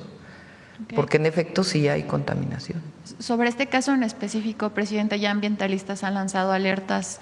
Sí, lo estamos revisando, no solamente para hacer una revisión y punto, sino todo lo que tiene que ver con el lanzamiento de los cohetes que está muy cerca de nuestra frontera, los impactos que tiene en la zona y dentro del marco de las leyes internacionales, pues hacer las demandas necesarias que tengan que hacerse. Muchas gracias. Sí, aquí atrás. Muy buenos días, Presidenta CONA, su servidor Carlos Pozos de LM Noticias. Buenos días a los colegas y a los servidores públicos aquí presentes. En mi pasada intervención le hice saber sobre una investigación que hace LM Noticias sobre una adjudicación millonaria que hizo el gobierno de la Ciudad de México de forma directa a una empresa privada para el suministro de gasolina y diésel al parque vehicular. El gobierno de la Ciudad de México ya me informó y me dijo que fue Pemex Transformación Industrial la que solicitó la terminación anticipada del contrato que tenía vigente hasta el pasado 7 de mayo.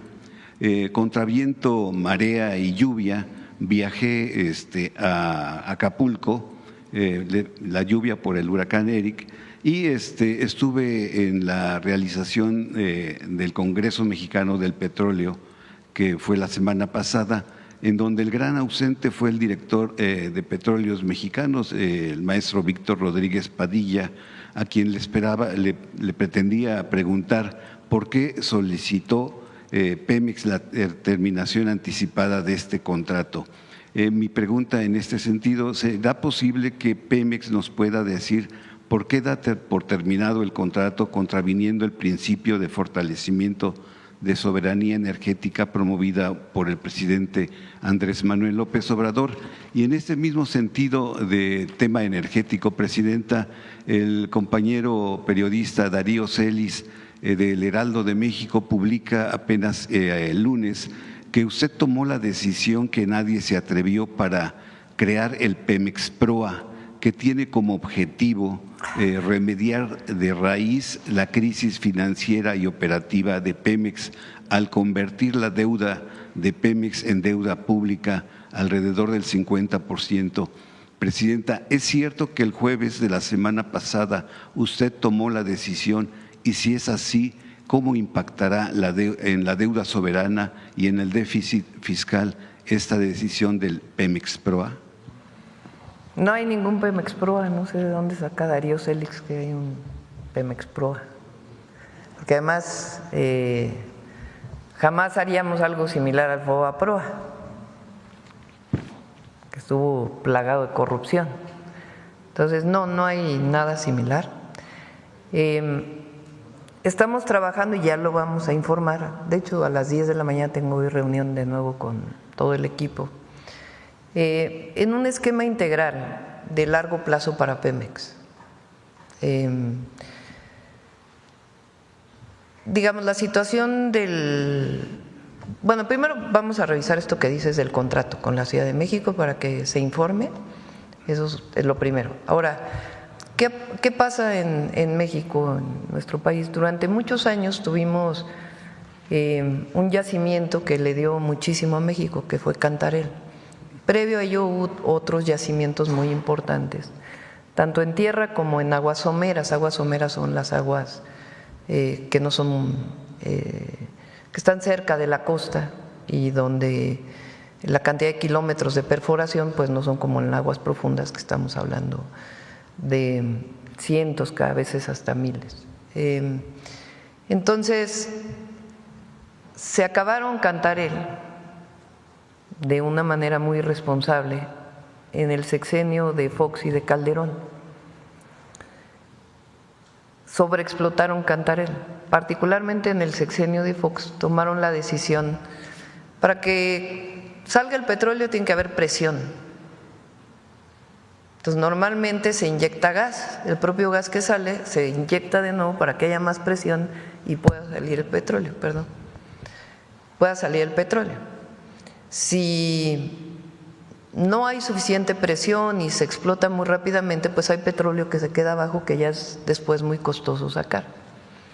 En el caso de Cantarell, sobreexplotaron y en vez de inyectar gas, inyectaron nitrógeno. Inyectan nitrógeno, contaminan el gas, de tal manera que ya no se puede utilizar ese gas a menos que se descontamine con el nitrógeno.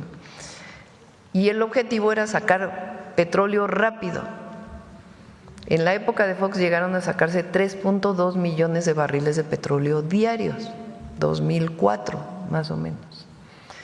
Que por cierto estaba a $90 el barril y nunca se supo qué pasó con todo ese excedente petrolero que salió, se lo gastaron quién sabe en qué, porque nadie recuerda una gran obra de Fox. Grandes obras de infraestructura vinculadas con este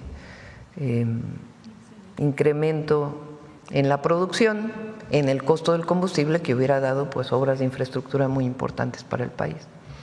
Pero bueno, se acabaron prácticamente Cantarell, lo sobreexplotaron, todavía se está explotando. Eso significa que el nuevo petróleo o el petróleo que ahora se extrae, pues cuesta más extraerlo que lo que costaba hace 20, 30 años con estos yacimientos tan ricos. Entonces Pemex pues tiene que gastar o invertir, porque no es gasto, invertir de una manera distinta a como se invertía hace años.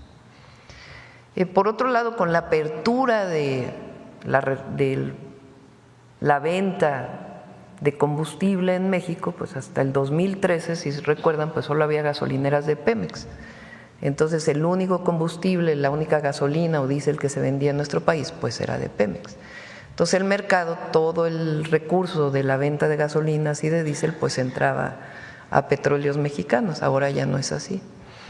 Entonces toda esta circunstancia, más la corrupción tremenda que hubo en Pemex, particularmente durante el periodo de Peña, pues generó condiciones difíciles para Pemex. El presidente López Obrador estabilizó, disminuyó la deuda de Pemex y estableció un esquema de explotación de los pozos y aparte le invirtió de manera importante en refinación.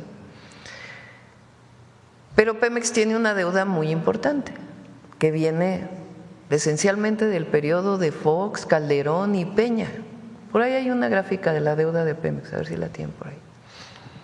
Y luego aparte, pues alguna deuda todavía que quedó a proveedores y los nuevos esquemas de explotación de petróleo que se derivan de la reforma que se hizo y el fortalecimiento de Pemex. Entonces, lo que estamos haciendo es una visión de largo plazo para Pemex, financiera y en términos de la producción de energía que tiene que hacer Pemex. En eso hemos estado trabajando desde que entramos, bueno, desde antes, pero particularmente desde el 1 de octubre a la fecha. Y ya se está cerrando este esfuerzo tan importante de planeación que se ha hecho y ya se va a presentar en términos financieros y en términos de la visión de largo plazo de Pemex. Muy bien, Presidenta. Como segunda pregunta, sin eufemismos y circunloquios, considerando el reemplazo del satélite bicentenario debido a su fin de su vida útil y con la programación del lanzamiento del nuevo satélite y mantenimiento del satélite Morelos 3, mi pregunta es para usted o para el maestro José Merino. Toda vez que el expresidente Andrés Manuel López Obrador no quiere ni una estatua, ni una calle, ni una avenida con su nombre, pero nunca habló del espacio exterior. Con respeto le propongo a su consideración. No creo que estaría muy contento que le pongamos al satélite, que se le ponga al satélite SAT-AMLO.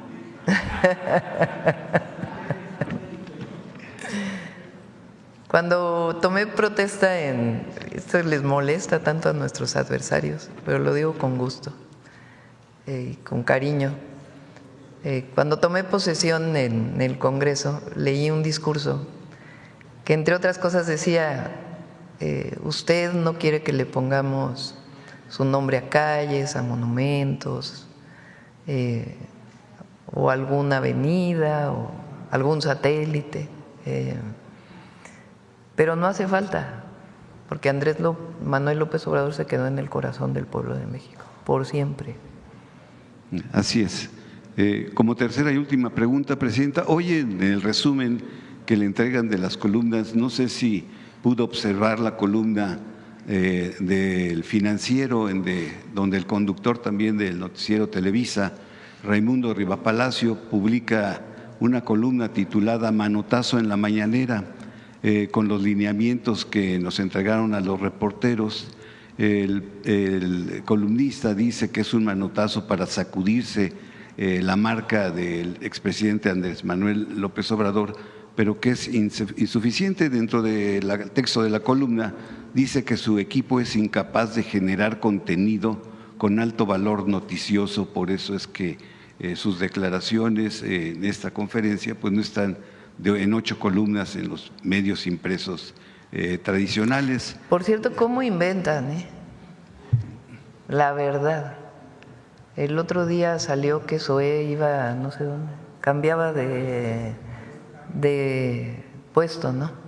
Que del IMSS iba al ISSSTE, ¿no? Estaba yo junto a Zoé, le digo, oye, ¿no me habías informado que te querías ir al ISSSTE?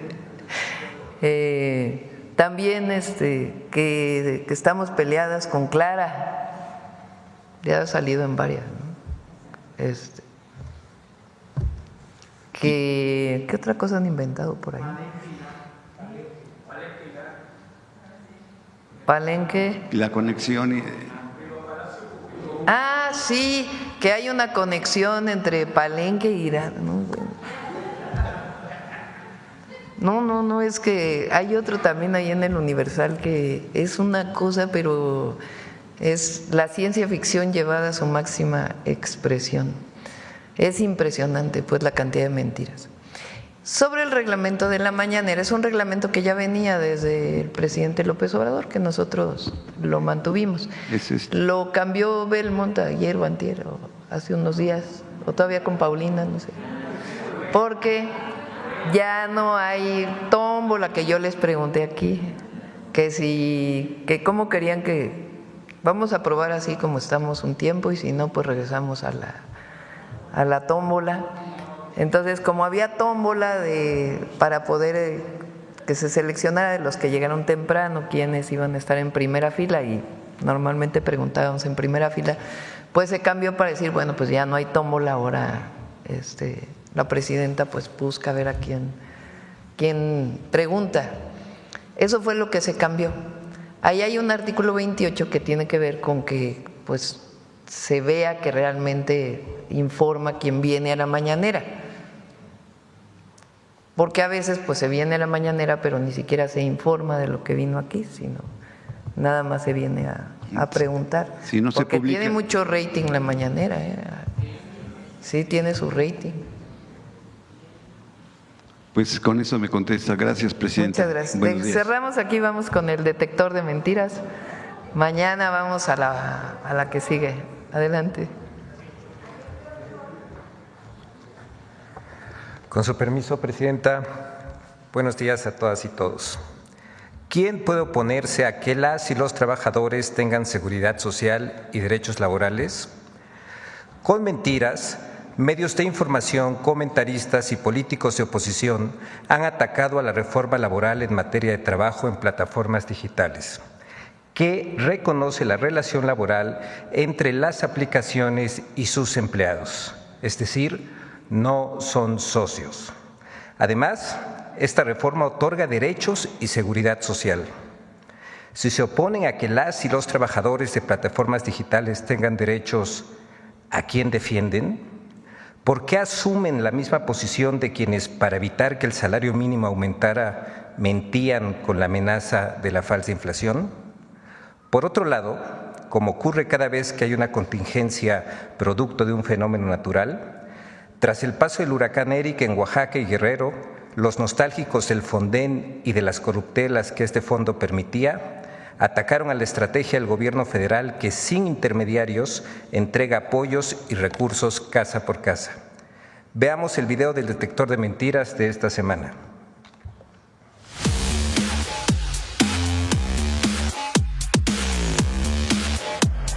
Supuestas afectaciones a trabajadores de aplicaciones por la entrada en vigor de la reforma laboral y hasta la presunta falta de recursos para apoyar a las poblaciones afectadas por el huracán Eric son algunas de las noticias falsas que el detector de mentiras localizó esta semana. 1. La reforma laboral en materia de plataformas digitales afecta a los trabajadores de aplicaciones. ¡Mentira! A través de notas informativas, columnas de opinión, espacios radiofónicos y televisivos, diversos medios de comunicación, comentaristas, políticos de oposición y usuarios de redes sociales han impulsado una campaña de desinformación en contra de la reforma laboral en materia de aplicaciones digitales con 3 líneas de desinformación. A. La ley obliga a los trabajadores a tener horarios fijos. Y también que les cambie el modelo por completo. Mire, por ejemplo, el hecho de que hay gente que trabaja solamente 3, 4 veces a la semana, no las 6 veces que ahora las plataformas estarían obligadas. Y hay gente que trabaja más de 8 horas y hay gente que trabaja menos de 8 horas. Es un modelo de negocio distinto. ¡Mentira! El artículo 291E de la Ley Federal del Trabajo sobre Plataformas establece que el tiempo de trabajo destinado para la plataforma será definido por la persona trabajadora y tendrá completa libertad para determinarse sin horarios fijos, pudiendo conectarse y desconectarse a discreción cuando así lo requiera. B. La ley aumentará la carga fiscal de los trabajadores. Los repartidores y los choferes de plataforma le han pedido, suplicado, rogado al gobierno que no les amuele la vida, que sus ingresos se verán seriamente afectados con esa ideota de meterlos al Seguro Social. ¡Mentira! Los trabajadores de aplicaciones cumplen con sus obligaciones fiscales desde 2019 a través del ISR y el IVA. La formalización laboral no implica una mayor carga fiscal, tampoco hay un cambio de régimen fiscal y no hay un aumento de impuestos. C. Los repartidores y choferes de aplicaciones no sostienen una relación laboral con las plataformas. ¡Mentira! El artículo 291A de la Ley Federal del Trabajo establece que es una relación laboral subordinada subordinada que consiste en el desempeño de actividades remuneradas que requieren la presencia física de la persona trabajadora para la prestación del servicio, las cuales son gestionadas por una persona física o moral en favor de terceros, a través de una plataforma digital, utilizando las tecnologías de la información y la comunicación para ejercer el mando y la supervisión sobre la persona trabajadora. 2. La reforma a la ley de la Guardia Nacional permitirá a esta institución investigar sin control del Ministerio Público ni supervisión judicial. ¿Qué busca Morena con esta iniciativa? Que cualquier burócrata de cuarta pueda leer tus mensajes, escuchar tus llamadas, rastrear tu ubicación, acceder a tus datos biométricos y monitorear cómo navegas en Internet, lo que lees, lo que escuchas, lo que consumes. Y todo sin orden judicial, sin controles ni contrapesos. ¡Mentira! La consejera jurídica del Poder Ejecutivo Federal, Ernestina Godoy, informó durante la mañanera del pueblo del 24 de junio, con la reforma a la ley de la Guardia Nacional, esta institución colaborará con instancias de seguridad pública para generar, compartir y obtener información, siempre bajo la conducción, mando y coadyuvancia de la autoridad ministerial. 3. El gobierno de México prohibió a los trabajadores retirar dinero de sus afores. ¡Mentira! La propuesta para modificar el artículo 191 de la Ley del Seguro Social tiene como objetivo prevenir y erradicar prácticas indebidas por gestores o despachos externos. La iniciativa aprobada por la Cámara de Diputados el 23 de junio busca eliminar a gestores que utilizan a los trabajadores para cobrarles comisiones excesivas por la promesa de obtener montos elevados de retiro. 4. El gobierno de México no cuenta con recursos para apoyar a Oaxaca y a Guerrero tras el paso del huracán Eric. ¡Mentira! Durante la mañanera del pueblo del 19 de junio, la presidenta Claudia Sheinbaum explicó que el gobierno de México cuenta con recursos apartados del presupuesto público para la atención de desastres naturales, los cuales serán asignados luego de que la Secretaría del Bienestar levante un censo para conocer las zonas afectadas. Actualmente, el presupuesto asignado para la provisión de desastres naturales es de más de 18,000 millones de pesos. 5. La red de sensores sísmicos se encuentra desconectada en Oaxaca y Guerrero por el paso del huracán Eric. ¡Mentira! El sistema de alerta sísmica mexicano informó que tras el paso del huracán Eric continúa operando con normalidad. Además, aclaró que en caso de presentarse un sismo que amerite ser alertado, se emitirá el aviso de la alerta sísmica. 6. El gobierno de México busca eliminar las fiscalías autónomas. ¡Mentira! En la mañanera del pueblo del 20 de junio, la presidenta Claudia Sheinbaum desmintió que su gobierno haya propuesto una reforma para eliminar la autonomía de las fiscalías en el país. Destacó el papel fundamental que tienen estas instituciones en la pacificación y la disminución de la violencia en México.